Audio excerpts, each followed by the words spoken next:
World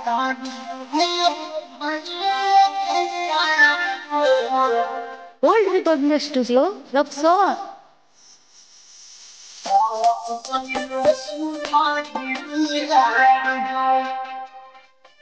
अरे मनीष भैया भैया रहो अब कैसे सुधारी बिहार हो।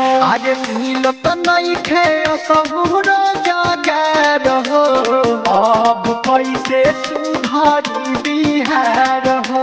अरे अब कैसे सुधारी बिहार सभे बारे बेरोजगार हो अब कैसे सुधारी बिहार हो।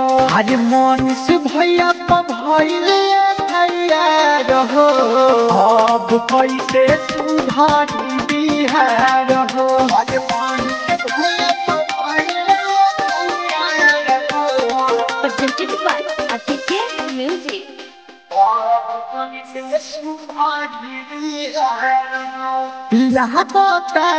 रे जनवाला साहसन फेरुआई बोलता जे सच ओकर हो खाता पिटाई हर लागता रे जनवाला साहसन फेरुआई बोलता जे सच ओकर हो खाता पिटाई आदमी बिहिया पर मचल हाहाकार हो अब कैसे सुधारी बिहार हो। अरे मनीष भैया भैया रहो सुधारी बिहार हो। अरे मनीष भैया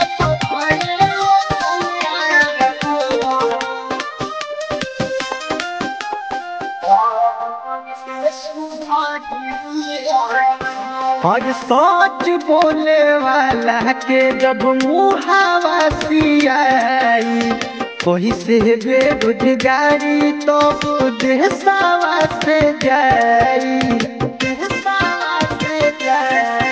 और सच बोले वाला के जब मुहावा सियाई कोई से बेरोजगारी तो देशवा से जाई।